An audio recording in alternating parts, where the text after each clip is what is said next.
big question here is, for almost twice as much money, is the M6 twice as good as the Camaro? It's really difficult to answer. I mean, this car is definitely way more refined. The materials in here are much nicer. It's a much more solid feeling car, but both cars are a lot of fun. To find out just how much fun they are, we dropped into an open track day at Gingerman Raceway.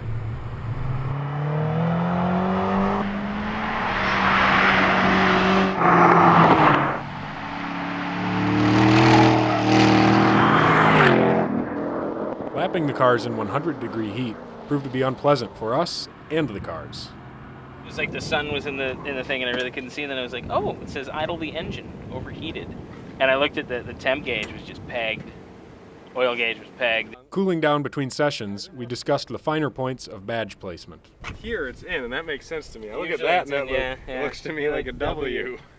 Though technically it is cocked a little bit south of 90. Germans were probably like, no. After our time at the track, we wanted to stretch the car's legs on the open road, so we went where all Michiganders go, up north, wherever that is. Now, the M6 is certainly more refined than the Camaro, but it's also a bit more complicated. What we have here in the middle, classic case of German obsession with complexity. You've got traction control, throttle sensitivity, suspension settings, steering weight, and transmission shift speed. Each of those parameters has 3 different settings. So 15 different choices to make down here. Fortunately, if that sounds overwhelming, once you find a good combination, you can program each combination into M1 and M2 on the steering wheel here. So in that way, it's kind of like a memory seat, you know, where it adjusts the seat and the steering wheel and the mirrors, but with the mechanical aspects of the car. Unlike the super complicated BMW, Camaro simply has 2 settings. There's Tour and there's Sport. You have stiffer suspension in Sport, steering weight's up a little bit more, and that's it.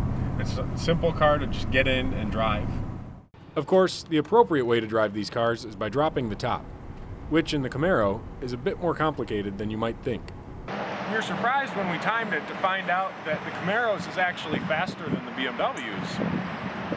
But while this is happening in the Camaro, the top is going back, the BMW, the buttresses flip forward, the tonneau flips back, the entire top piles down underneath the tonneau comes forward to cover it. Meanwhile, in the Camaro, the top has gone back, and that's it. So once you've done that, you have to get out, to pop the trunk. I look at this and I think rifle case, it's not. This is our tonneau cover.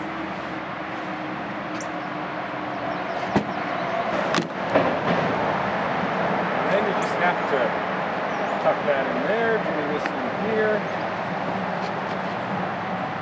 and that up, tab A into slot B,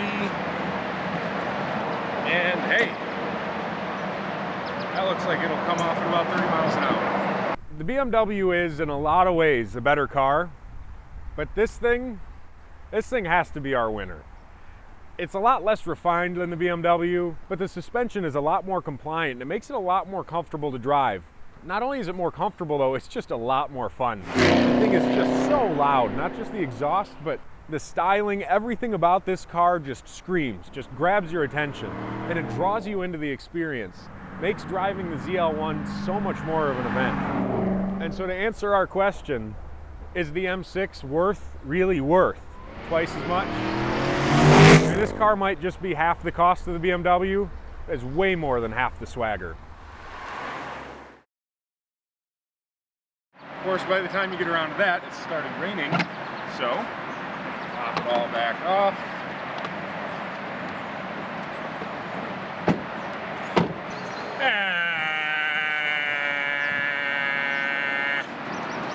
Manual latch, done. I'm Gall, car and driver.